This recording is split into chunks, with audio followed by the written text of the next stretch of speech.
Simple, সাধারণ, অতি সাধারণ একটা প্রশ্ন আপনাকে জিজ্ঞাসা করছি। সুস্থ সমাজ কাকে বলে?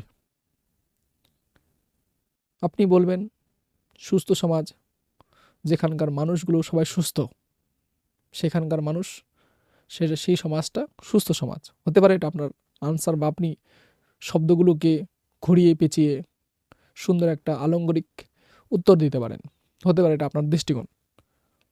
আমার কথায়, আমার দৃষ্টিকোণ যেটা সুস্থ সমাজের পরিভাষা দেয়, যে সমাজের প্রত্যেকটি লোক তার অধিকার সম্পর্কে সচেতন, সেটাই সুস্থ সমাজ।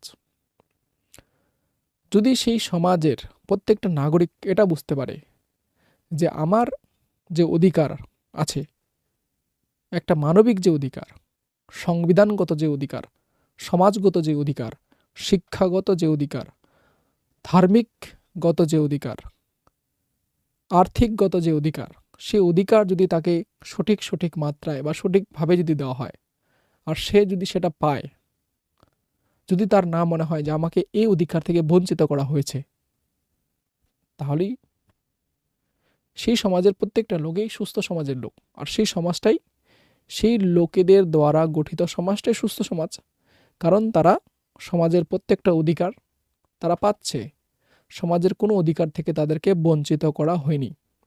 এখন প্রশ্ন আপনি নিজেকে করুন, আপনি যে সমাজে বসবাস করছেন, শিক্ষাগত, আর্থিকগত, সমাজগত, কানুনগত, ধর্মগত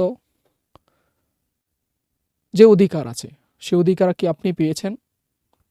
হিসাব করে দেখুন, যতগুলো আপনার অধিকার আছে সংবিধানগত, কয়টা অধিকার আপনি পেয়েছেন? বেশিরভাগ আপনার যে বক্সগুলো হবে, টিক বক্সগুলো, বেশিরভাগ ক্রস আসবে। তাহলে আপনি নিজেকে প্রশ্ন করুন যে আমরা কোন সমাজে বসবাস করছি, সুস্থ সমাজে না অসুস্থ সমাজে? প্রশ্নটা আপনার। বর্তমান সময়ের এটাই সবথেকে বড় প্রশ্ন আমার মনে হয়।